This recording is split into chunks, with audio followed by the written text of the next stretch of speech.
السلام علیکم ورحمت الله تعالی وبرکاته. حامد و مسلم و بعد. یو محترم رور بلا وګد میسج کړی دی، خو د میسج مین او مرکزی خلاصه دا ده چې یاره بعضې کسان داسې وایي چې که بالفرض داسې کسان چې الله تعالی بخلي وي او هغه د یو چا یعنی اولیاء الله یې نیکان خلک هغه د یو چا جنازه وکړي، نو دغه کس چې کوم وفات شوی دی د دې اولیاء الله د برکته به د هغې د جنازې کولو د برکته به دی وبخلی شي، او که نه دغه کس په خپله الله تعالی بخلی وي، لکه نیک ولی الله بزرګ سړی وي او د هغه جنازې کې څوک شرکت وکړي، نو دغه چې څوک پکې شریک دي د دې کسانو مغفرت کیږي او بخښنه ورته کولی شي. جناب علي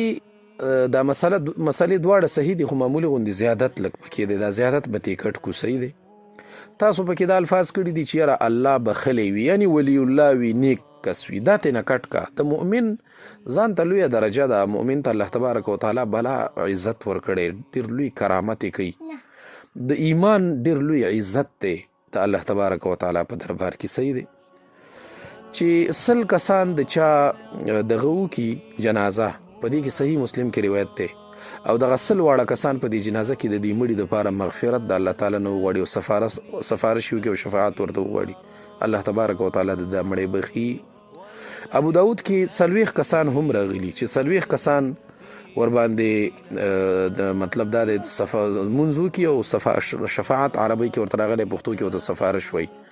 او چې سفارش الله تبارک وتعالی ته وکړي، بالکل به الله تبارک وتعالی د دې کسانو سفارش قبول کړي. دا وګوره د قرنګ یو روایت کې 3 صفونه راغلي چې 3 صفوفه خلک په یو چا باندې جنازه وکړي او الله تبارک وتعالی ته سفارش وکړي، الله تعالی به بالکل د دې مړي مغفرت وکړي. نو چې صرف مؤمنان وي دا خبرې پکې نشته چې اولیاء الله وي یا خاص خلک وي، هغه بیا ډېره لویه د فضیلت خبره ده. اولیاء الله وي، نیکان وي، علما وي،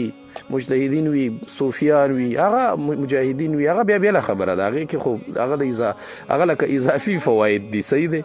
د مطلق د عام دغه درته کو چې کوم اصل او بنیاد حدیث کې را نقل دی د رسول اکرم صلی الله علیه وسلم نه، هغه دغه تعبیرات دي 100 کسه 40 کسه 3 صفونه،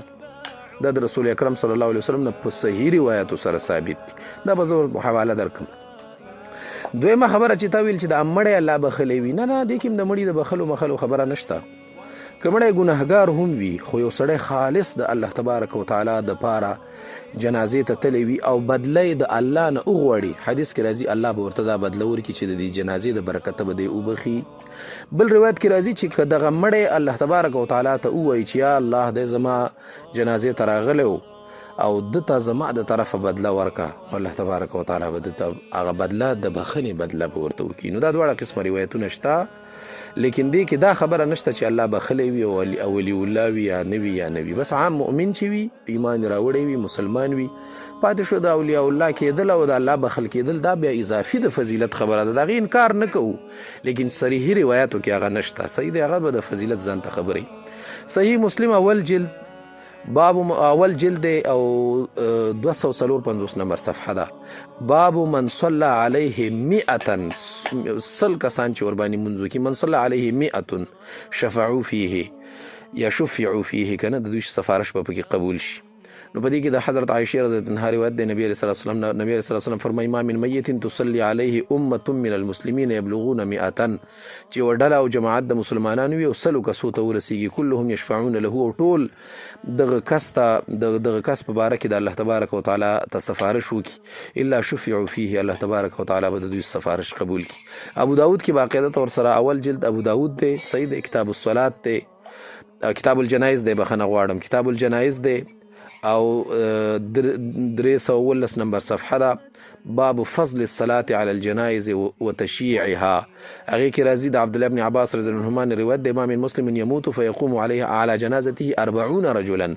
لا يشركون بالله شيئا. دا وګوره دې کې د اولیاء الله خبرې نشته، لا يشركون بالله شيئا چې مسلمانان وي او شرک یې نه کړی، شرک. نو که دا د الله تبارک وتعالی په دربار کې سفارش وغواړي شفعوا فيه صحیح دی. د مالک ابن حبیره روایت دی، باقاعده طور سره ابو داود کتاب الجنایز دی او په پسې راتېر شه اول جلد دی او صفحه ده 314 او باب في الصفوف على الجنازه هغه کې راځي ما من مسلم يموت فيصلي عليه 3 صفوف من المسلمين څلور 3 صفونه پکې راغلي 3 صفونه سید الا اوجب یعنی جنت په ور باندې الله تبارک وتعالى واجب کی پاتې شو د بل قسم ته روایت چې مثلا د دې جاج جنازه وکړه نو د دې کون کی کسبه الله تبارک وتعالى بخنو کی شعب الايمان للبيهقي د کتاب الصلاه دی او کتاب الجنائز دی بخنه غواړم بس دا موږ ته د صلات مختډیر راځي کتاب الجنائز دی باب الصلاه على من مات من اهل القبله ګوره دې کې صرف خبره دا راغلي چې من اهل القبله وي یعنی مسلمان وي خبره پکې د بخنې ټکي پکې نشته صحیح دی تاسو بیا ډېر زیادت پکې کوئ هغه یو قسم ته بیا غلو ده صحیح دی هغه د ځان نه یو خبره پکې جوړیږي بیا نو هغې کې دا دي چې باب الصلاه على من مات من اهل القبله چې اهل قبله وي یعنی مسلمان وي د هغه